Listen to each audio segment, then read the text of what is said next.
히든 종목 보도록 하겠습니다. 골든크로스가 나왔어요. 탈출할 수 있는 그런 계기를 지난주 마련을 했다라는 겁니다. 1차 분기점은 93,000원입니다.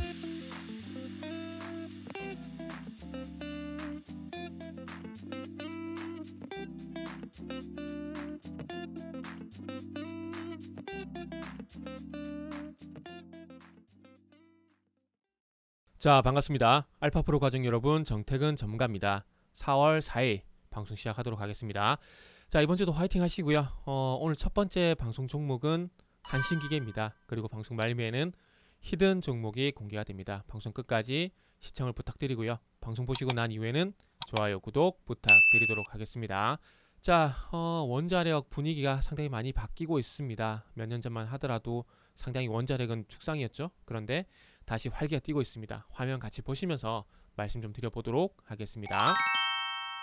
참, 한신기계 차트를 보면 무서우리만큼 가파르게 현재 상승을 하고 있죠. 그래서 지금 지난주 금요일날 4월 1일날 장중에 15%가량 상승 흐름이 있었지만은 결국 종가의 2.7%로 상승 마감이 됐습니다. 그리고 대표적인 원자력 종목 두산중공업 차트가, 두산중공업도 보시면 아시겠지만 그 이전부터 2008년부터 흘러내리긴 했지만 쭉 계속 흘러내리다가 2020년도에 들어와가지고 주가의 흐름이 반전이 일어났습니다. 반전. 2020년 7월달경입니다. 이때 무슨 일이 있었습니까?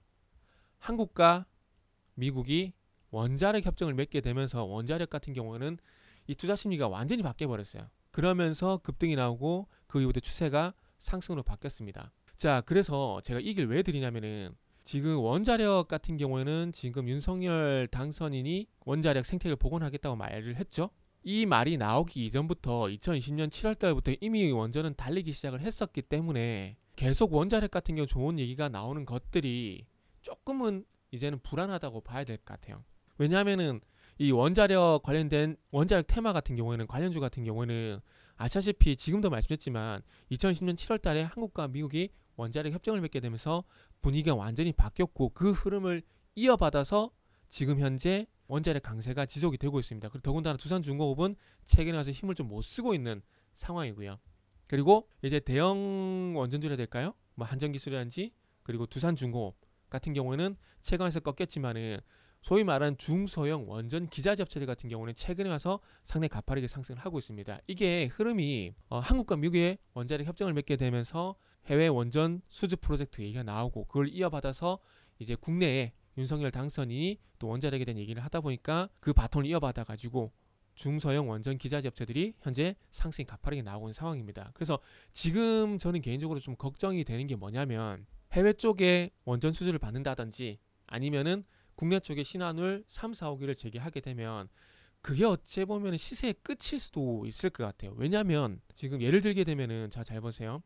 어제 나온 뉴스인데 여기 보시면, 자, 체코 원전 사업 수주 드림팀 띄우나 인수위 윤석열 당선인의 보고. 어쨌든 이 체코 원전 수주를 받기 위해서 드림팀을 띄운다라고 합니다. 그러면 이 체코 원전 수주 같은 경우에는 윤석열 당선인이 최초로 한 게 아니에요. 한수원 사장님이 이 체코 원전 수주를, 그러니까 도코바니 프로젝트입니다. 요거 수주 받으려고 코로나임에도 불구하고 체코에 가서 봉사활동도 하고, 그리고 체코의 국기가 뭐냐면은 아이스하키입니다. 아이스하키 후원도 하고 공을 상당히 많이 들였어요. 그 이전부터. 그래서 지금 잘 아시다시피 한국, 미국, 프랑스 3파전입니다. 한국과 미국은 원자력 협정을 맺었기 때문에 프랑스만 제끼면 돼요. 프랑스만 제끼면 단독 수주가 되거나 아니면 공동 수주가 되거나 요거만 남은 상황입니다. 미국은 설계 기술이 있지만 시공 기술이 없어서 어차피 시공은 우리나라 쪽에 맡길 수밖에 없어요. 그럼 우리나라 현대건설, 대우건설, 두산중공업 이런 기업들이 수혜가 될 수밖에 없다는 거죠. 단독 수주를 받게 되면은 한전기술도 포함이 되고요. 지금 이집트 같은 경우도 수주를 받으려고 날아갔었는데 거기에 설계는 한전기술, 그리고 거기에 들어가는 단조, 두산중공업, 거기에 단조를 가지고 시공을 하는 기업은 대우건설, 이렇게 세 개 업체가 지금 같이 가 있습니다. 한국 정부하고요. 이해되시죠? 그리고 신한울 3, 4, 5기 같은 경우도 제기가 되게 되면은 물론 국내 대형 업체들이 하겠지만은 중소 이렇게 원자재 기업들도, 원전 기자재 업체들도 수혜가 될 가능성이 상당히 높다라는 거죠. 근데 이 기대감이 지금 전반적으로 주가에 많이 반영이 됐다는 겁니다. 특히나 두산중공업은 주가가 제가 말씀드린 도쿠바니 원전 같은 경우는 이 부분에서 반영이 됐다라고 보는 게 맞아요. 그래서 수주를 받게 되면은 거기서 한번 튀었다가 조금 횡보를 할 가능성이 있다는 거죠. 물론 매출 반영에 대한 기대감이 있기 때문에 주가가 상승으로 가지 않겠느냐라고 말씀할 수 있지만 너무 많이 올라 버렸어요. 지금 바닥 2,000원, 2,300원까지 갔어요. 2,300원. 그리고 32,000원까지 주가 상승했습니다. 10배가 넘는, 11배가 넘는 주가 상승이 나왔어요. 그러면 수주를 받는다고 하더라도 이렇게 많이 오른 주가 상승분에 대한 어떤 조정기는 분명히 있어야 됩니다. 어쨌든 원전이 다시 살아난다는 기대감은 상당히 긍정적입니다. 하지만 주가 상승이 너무 가파르다는 거, 그게 문제예요. 항상 주식은 가장 큰 리스크는요, 많이 올랐다는 게 문제입니다. 국내 원자력 발전 산업 생태계 복원을 위해서 기자재 선발주, 요것 때문에 두산중공업이라든지 한전기술보다는 한신기계라든지 보성파워텍 같은 종목들이 더 많이 갔다라고 보시면 됩니다. 그리고 R&D 지원도 하겠대요. 그 부분 때문에 더 간 것도 있습니다. 자, 그래서 어찌 보면은 한신기계, 원자력 관련 주들이 체코 수주, 그리고 국내 원전 재개, 요 기대감으로 가고 있다라면은 그 기대감에 의한 주가 상승은 거의 한 80에서 90으로 넘어가는 상황이다 라고 보는 게 맞아요. 그래서 추격 매수하기에는 상당히 부담스러운 구간까지 와버렸다 라고 좀 보시면 될 것 같습니다. 참 아쉽네요. 이제 좋아지는데 주가는 너무 빨리 달려버렸다라는 게. 자, 그래서 원자력 접근에 대한 제 생각은 이렇게 말씀을 좀 드리도록 하겠습니다. 자, 이어서 히든 종목 보도록 하겠습니다. 제가 좋아하는 패턴으로 이제 가고 있는 상황입니다. 작년 9월 달에 꺾였습니다. 데드크로스가 나게 되면서 21선 회복 실패, 21선 회복 실패, 21선 저항, 21선 저항입니다. 그러다가 2월 달에 다시 골든크로스가 났어요. 하지만 아래쪽을 보면 거래량이 상당히 약하죠. 어떤 거래량? 하락대와 거래량이 큰 차이가 없다라는 겁니다. 실적에 대한 기대감이 있기 때문에 장기 추세는 안 깰 거라 생각을 했어요. 그런데 반등도 쉽지가 않죠. 왜?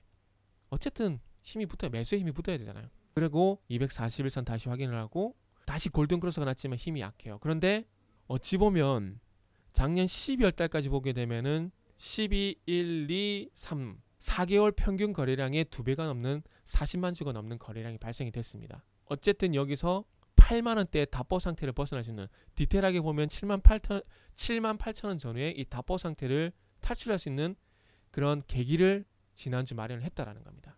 오늘 월요일날 조정이 나올 겁니다.